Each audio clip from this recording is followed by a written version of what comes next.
Hey guys, it's Mitch. How's it going? Well, we've seen the ads. They started popping up in summer of 1993. Just a big black two-page spread saying Dooms 4. Like, oh shit, is that coming soon? Well, no, not really. Not until summer of 1994, actually. But it's here now, and I feel like I've been threatening to revisit this comic for a while. And today it's time to make good on that threat. We're going to take a look at Dooms 4 number 1. So just before we get into it, if you enjoy the channel, if you feel like you might want to help out a little bit, go subscribe on my Patreon. Gives you early access to everything I do. Helps out the channel, helps to buy new comics. So yeah, this is one of those extreme books I used to see ads for all the time. And I think every once in a while you think like, hey, did that ever get made? And yeah, no, it did. There's a 4-issue miniseries, and it's penciled by Mark Pacella and written by Kurt Hathaway and Mark Pacella, so probably Marvel method then. And as soon as I saw Mark Pacella's name, I was like, oh no, are you kidding me? I've never really liked Mark Pacella. He's the guy who, he followed up Rob Liefeld on X-Force for a little while. He kind of bounced around in comics during the 90s and the early 2000s. I first saw him on X Factor, number 83. And it was pretty rough because this was towards the end of Larry Stroman's run. So I'd gotten used to like some pretty kick-ass art. And then from there, you go to this. And it's just ugly and blocky and a little incompetent. And I'm sure he was young at the time, but like, again, just as first impressions go, this is pretty terrible. And I've seen that he did a bunch of other Marvel stuff in the 90s. He did that Alpha Flight issue where North Star came out as gay. And again, that just looked equally bad and blocky. I think he did the Wolverine What If where he's Lord of the Vampires. No, not the good one. Not the one I already did a revisit on like a year and a half ago. No, the one after that, it's What If Wolverine had been Lord of the Vampires during Inferno. It's like, okay, sure. And it just looks kind of equally not great. I think a large part of it, though, is actually down to inkers. On that issue of X Factor, he's got Al Milgrom, and I think it just doesn't mesh. I'm not sure who he had on Alpha Flight. The What If issue looks a little bit better. But after X Factor, he popped up a bit on X-Force, and those issues didn't actually look too bad, I don't think. And I think a big part of it is just, if you have a Liefeld-style inker on Mark Pacella, it looks okay. It's still not great. I mean, Mark Pacella shouldn't be anybody's favorite penciler. I feel if that's the case, you've just been sheltered. But it's like, it's passable. He's got a decent eye for page layouts, like better than a lot of the guys in Extreme around this time. Again, nothing jaw-dropping, just like, oh, yeah, no, these are okay. Okay, cool. And, like I said, he'd knock around for maybe 15 years or so, and then he eventually ended up, what a few of the Extreme guys ended up doing, which was going into film and doing storyboards. I think that's what Dan Fraga ended up doing, actually. So, one of those guys who earned a paycheck in the business as long as he could, maybe realized he wasn't ever going to be one of the superstars, so wasn't going to get the big money, and also realized that he could probably tap into much better money in Hollywood, which seems to have been the case. I saw one of the interviews, I think it was probably one of the Cartoonist Kayfabe interviews, where Liefeld was talking about, I think when he was trying to license something for film or animation or something, and he saw some storyboards and he thought those were terrible. And like some of the worst drawing he'd ever seen. And he told his buddies about it. And it was like, man, if any of you guys went into, storyboarding, you would just kick ass at it. So apparently a couple of them took him up on it. So we should get into Dooms 4 here. In terms of the premise, there isn't one really. They're a bunch of superheroes. Okay, let's get started. For the covers, there was the regular cover, and then there was the variants that got broken up into 3. So this is one of those. This is the character Brick. Rob Liefeld loves his rock characters, although this one, he's more like the Sandman. You can usually find some sort of equivalent for a Rob Liefeld character. It's whatever. It's not much of a cover, but it's still probably better than the other two in this series. So let's get into it here. As I said, creator and story. Nothing happens in this comic. Rob Liefeld, pencils, Mark Pacella, inks, Marlo Alquiza, Danny Miki, and Art Tieber. So he's got some pros doing his inks for him. Maybe that's part of why this looks okay. Although Al Milgrom couldn't save it, but I mean, there's times when Al Milgrom just doesn't get it done. Or he just doesn't mesh with his pencilers. Script by Mark Pacella and Kurt Hathaway. Lettering and editor, also Kurt Hathaway. I love when they do that. I just imagine him, printing out his script and holding it up and kind of like going, so what do we think of this one? Well, I think this one's pretty good. Okay, well, I'll go ahead with it. Color guide, Steve Oliff and Gloria Vasquez, and then separations by Extreme Colors. So Steve Oliff's working on this a little bit, eh? This is 1994. I think this is after Rob started poaching all the optics guys like Kiko. So that's a little weird. Anyway, so let's get started on this. So this is our opening splash. I imagine that Mark Pacella figured that Kurt Hathaway would put something in here, and he just kind of didn't. He put sound effects that say snap, crackle, pop. So it's just a giant rock face looking at you and probably making you a little bit uncomfortable. And it's the kind of thing where I don't know what the point is other than to delay. That's probably it, because the next thing is a 2-page splash. That's probably what they're doing, is just to delay the 2 pages. Because you open this up and you just go, okay, and immediately flip. And oh, there we go. But, we should actually just look at that for a moment. That looks okay. That's not bad. Again, for Mark Pacella, who's a guy who I pretty harshly maligned before this. Not publicly or anything, but just to myself over and over. Just fucking Mark Pacella. But yeah, it looks all right. Big part of that, I think, is the color and the inking. But yeah, no, it's fine. So we cut to, this is Brick's workout, which could have been done as a single splash, and looks like maybe it has that level of detail. There's nothing that looks particularly intricate here, but Mark Pacella doesn't have that super intricate kind of style. Although some of the Brick stuff on the first page looks a lot better than this. But yeah, just, and then all sorts of words saying this is Brick doing his workout. He's crazy strong. And they do kind of mention how his all his Brick stuff keeps splintering and I think reforming and stuff. Which is okay, that's okay. The interesting thing here for me is that this looks very similar to Kirby tech. Some of this stuff looks like the stuff he was breaking out for The Coming of Galactus. And I'm sure that's exactly what he's doing. I'm wondering why. I don't think this is something I've noticed with Mark Pacella before. So maybe just he had to do a bunch of tech and he didn't really have a template he would normally use. And just, I don't know, let's find something. I've done that before where I'm let's do some Kirby, I guess. I don't know. And it's yeah, it looks okay. Not really, doesn't really mesh with the rest of my stuff. It kind of works for this, though. And Brick's kids run in. They've been running around and chasing each other and stuff. Bit of a family thing going on there. They don't seem to mind that their dad's a big rock monster. So Brick's just kind of going to end up playing with his kids here a little bit. He kind of grabs them up. And yeah, as Sandman, just kind of swooshes up and then makes a slide to slide him back down. This page is okay, and it's kind of fun. It doesn't advance anything. We don't really learn anything about the character other than the fact that Brick likes to play with his kids, which is actually something. And, I don't mind these choices for panel layouts. It's pretty clear what's going on here. Snatches them up. What goes up must come down. He's maybe going out of his way a little bit to not do backgrounds, but then again, by doing speed lines going this way, and then by doing lines in a tunnel going that way, they conflict enough where you don't start to wonder, wait, where's one panel begin and the other one end? So I don't know if that's 100% conscious, but it does work. So he's playing with his kids, and then the intruder alert goes off. So something or somebody has broken through their perimeter defenses and is now making their way into the inner sanctum or something. So he kind of stashes them into a panic room kind of thing, and then he's going to go deal with it himself. I like this panel here. I like the Brick's pose and everything. This stuff here is whatever, and that's a little goofy looking, but again, it's all fine.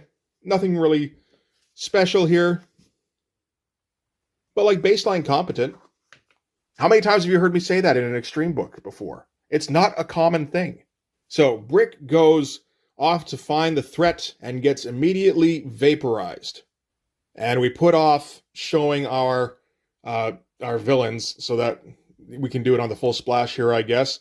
So we just see the gun go off. It's okay. That's okay, I guess. And the guys who are breaking into the installation are the Dooms Corporation. And that's going to be kind of your first hint that, like, we've run out of ideas for what to name things in this issue. I don't know how much of this Rob came up with, apart from just, I created Brick and Slider and Grim and Burn, and then you guys go have at it. Because the Dooms Corporation doesn't necessarily sound like a Rob thing, but, it could be. It could also be Kurt Hathaway or Mark Pacella. I don't know for sure. So they get a half splash here, which spills over into the next panel, which is a bad idea. At first glance, it looks like these two are on the same side. This is Byrne. There's another member of Dooms 4. And then, okay, no, this is more of those robots. These are robots that are chasing her down. And they keep talking. They don't talk like robots. They just talk like dudes. Where he's like, even if he had compacted his silica to absolute maximum density, he couldn't have withstood that blast, courtesy of the Dooms Corporation. Unless they're just like programmed to like speak in Eric Stevenson. That might be the case, like kind of like reprogramming your Siri kind of thing. It doesn't seem to have taken 100% because they would have been yelling "Say Your Prayers" after Burn here, which would have been great if you get like the big "Say Your Prayers" with 3 arrows going down. And Mark Pacella isn't very good at drawing women. Monsters he's good at. Robots he's okay. Tech he's not too bad. Women, yeah, not so much. And Byrne's thing is that she's young and she doesn't seem to be very comfortable with her powers. They seem to be new, but naturally she just fries one, and then we move on because somebody with fire powers who can't fly. If you don't put a personality on that, it's there's nothing interesting to talk about. So from there we're gonna go to Slider. At first I thought Slider was Shadowcat because he can phase through walls, but he's not. He's actually Vision. So yeah, phases through walls. Again, decent composition for these two. This is a little unclear. Phase through the wall, and then the robot's like, what? Where did he go? And then I guess he pops his hand out of the wall, and I don't know what he does here. It doesn't look like he smashes the helmet here. It looks like he maybe disrupts the electronics by phasing through it, which is a Shadowcat thing, but they don't say that he can do that. But yeah, this pose is fine. This pose's okay. I like the Dutch angle at least. Yeah, just a little unclear. And then he pops out here. I like this drawing okay, actually. This is almost, there's elements of this that almost look a little bit like Barry Windsor Smith, actually. And another one comes up behind him. He gets shot at, but he switches to super dense mode as opposed to the opposite. And just smashes it that way. And I guess this is supposed to be the super cool shot of Slider with the 2 flaming swords stuck in behind him here, and what kind of looks like the moon, but it's just a circle. And he yells, "That's bitchin', man!" So this is his rock star panel. This is the kind of thing where you don't share this comic with your buddies because they might laugh at this, and then you'd be embarrassed. So that's it. At least we're getting everybody showing off their powers, so that's good. And we're getting everybody's names. We're still not getting a reason that these people are attacking them, or really who these people are, why they have an installation, what their purpose is. And just as a spoiler, we're not going to get that in this issue. That's not what this is for. I don't know what it's for. Actually, no, I do know what it's for. We'll get to that at the end of the comic, actually. So from there, we're going to cut back to Byrne. So she picks up a rocket pack because she can't fly. So that's almost weird in itself, having a fire person who can't fly. And we get her inner monologue, which is like inadvertently hilarious. And where she's like, "How did I ever get into this mess? I was supposed to get married and have kids, not melt robots." But anyway, so she zooms off to go and look for Grim. Grim is the leader of Dooms 4. But as she's flying by, she gets targeted by another one of the robots. We find out the robots are called blood bots. So these are the Dooms Corporation's blood bots. This is another one of those things where it's like, okay, did Rob actually come up with these? Because I think he would have just looked in the dictionary and found a word that like vaguely describes robot. But anyway, he goes flying after her. He says, aerial arms fully charged, so he's got his gun and his sword. That's one of his aerial arms, I guess. And it's like flying right after her and shooting and somehow not hitting. And then, it gets right behind her and I guess gets like missile lock or whatever and shoots her down and then goes target down, boost spike blade. So that's what that's for. And then gets disintegrated. And she turns around and it's the guy who always saves her at the last minute. This is Grimm, who is the leader of the Doom's 4 guys. And he's a future man, future soldier man, has future tech, and has like Midnighter type fight enhancements where he can see where a fight is going to go. This is pre-Midnighter. It says here, with my combat-born skill of predicting encounters and being prepared to meet them. So apparently he does kind of predict the future fairly often, but it's just because he goes, oh yes, I've been in a fight like this before. And I'm not a fan of this. There's a lot of vertical double page splashes or just vertical pages in this, which I hate. I assume that Mark Pacella is doing this to kind of placate Rob in some way. Just like, yeah, no, I'm the right man for the job. Give me all that money. The design here isn't bad. Like, it's nice and kind of intricate. I don't know why he has the sticks taped to his forearms. And there's some Kirby elements in here around like the belt and stuff. So that seems to be something he's going for on purpose. But yeah, no, as far as filling up a double page splash, just a dude standing there doesn't really cut it. So we get more of the blood bots of Doom's Corp looking for more guys to kill. Well, looking for guys to kill, basically. They haven't killed anybody yet. And we find out that the person they're working for is Lord Cyber Idol. And Cyber is spelled with an S. So, like, that's like 3 strikes and you're out, man. These villains fucking suck.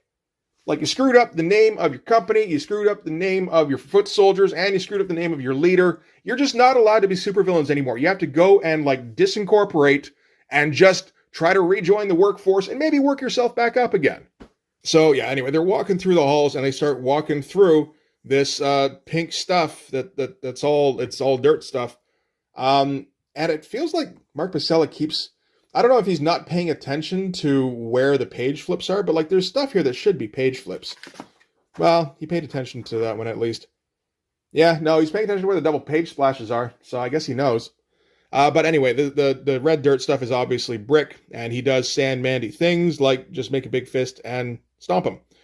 These look pretty good. Whenever he does Brick, it seems okay.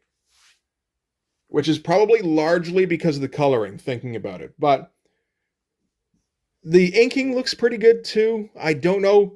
See, I don't know how much of it is there in the penciling stage. I don't know how much people are kind of making up for Mark Pacella's, lapses. But like so far, this is looking okay. Like this is looking like a decent comic, which I don't think many extreme comics have managed to pull off up until now. But yeah, so Brick is super pissed because, well, they, melted him before and they're threatening his kids, which is bad. Can't do that. See, there's another one. It's a fun shot, just like a bunch of shooting.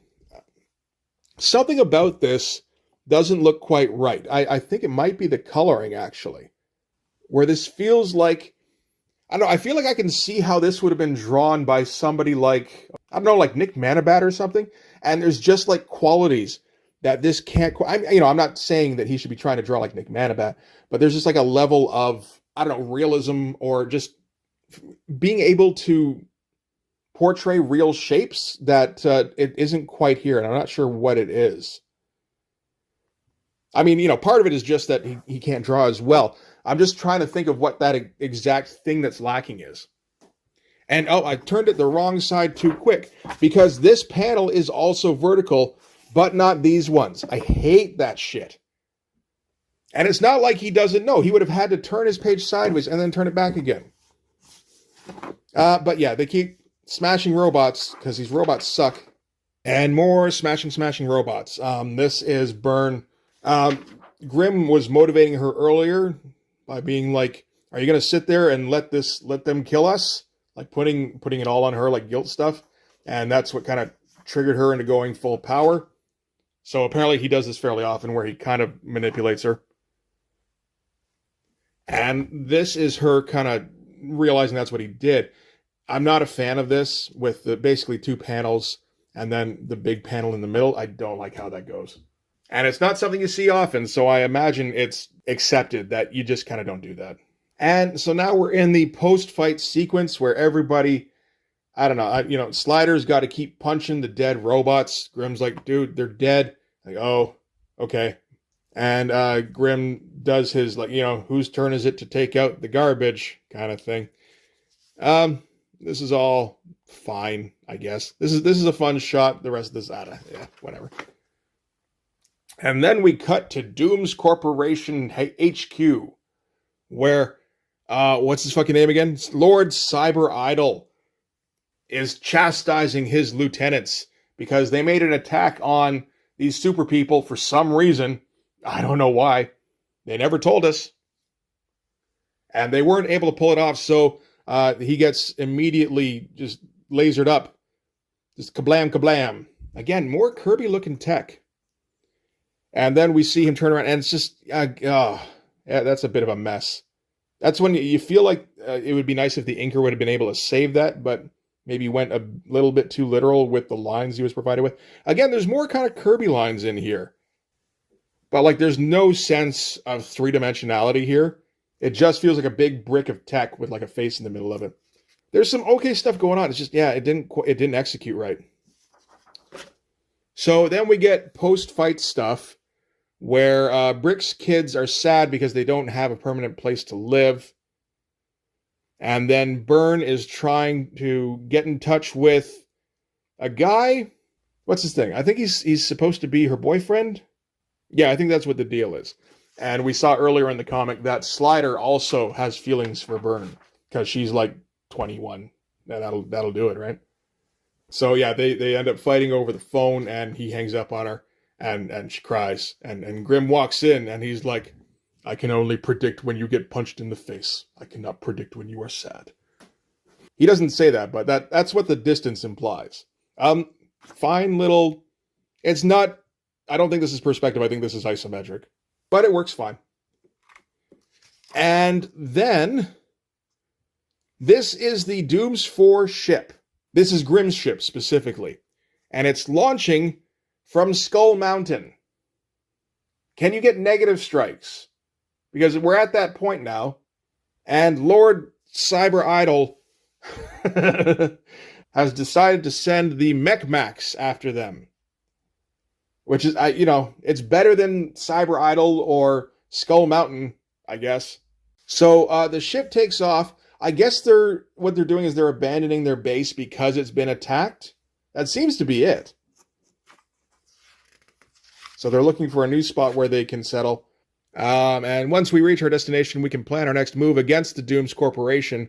In the meantime, we've all earned a well-deserved rest, so everybody sit back and relax, because we'll need to conserve our energy for our next encounter with the Dooms Corporation. We just said that. So I guess they're actively working against the Dooms Corporation. And you know what? Dooms 4 implies that they used to... Is this like a pact kind of thing, where they used to work for them, and they've escaped? Or a Cyberforce kind of thing? There's been a lot of that going around in Image. Little bit of a brigade thing. Anyway, as it takes off, the Mechmax is, I guess, affixed to the bottom of the ship and just flexing away. He doesn't seem to be affixed too tightly because that shadow is going pretty deep there.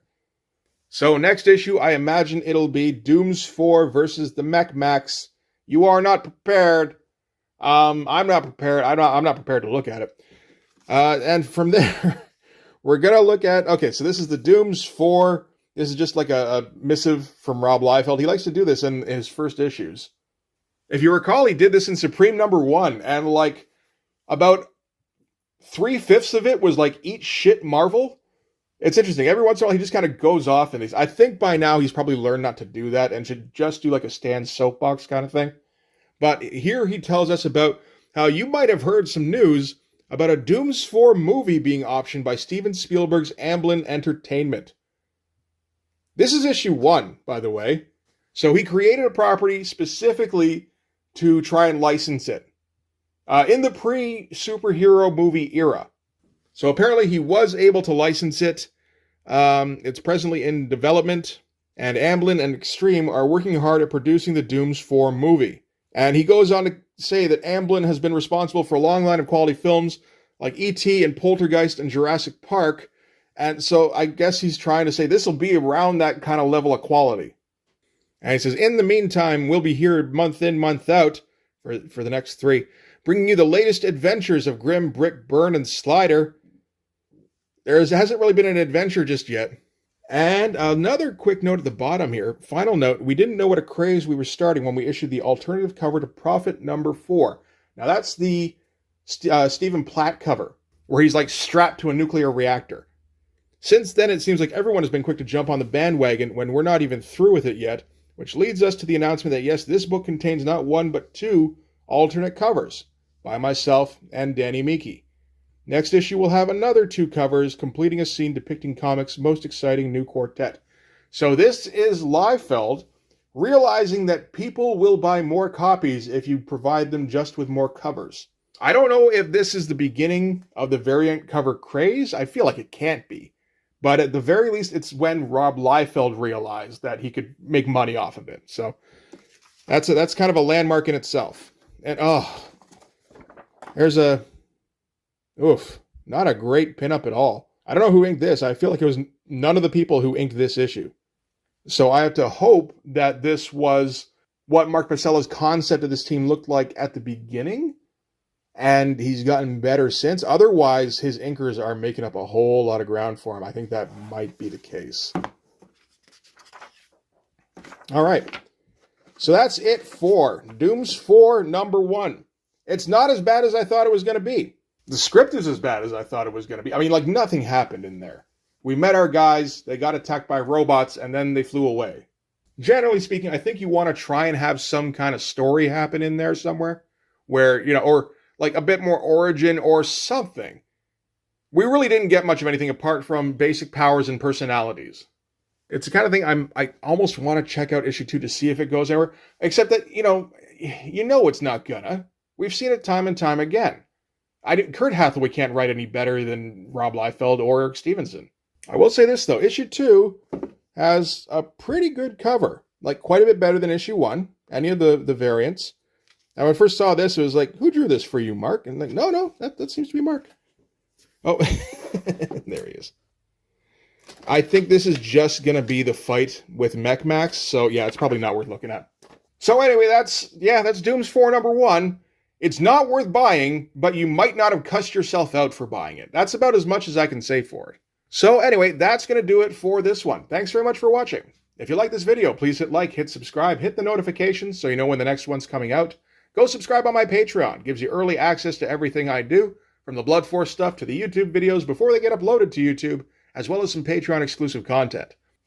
You can also follow me on Instagram and DM me there for commissions, and you can join the Blood Force Discord server. But yeah, that's going to do it. Thanks again for watching, guys. I'll see you in the next one. Bye-bye.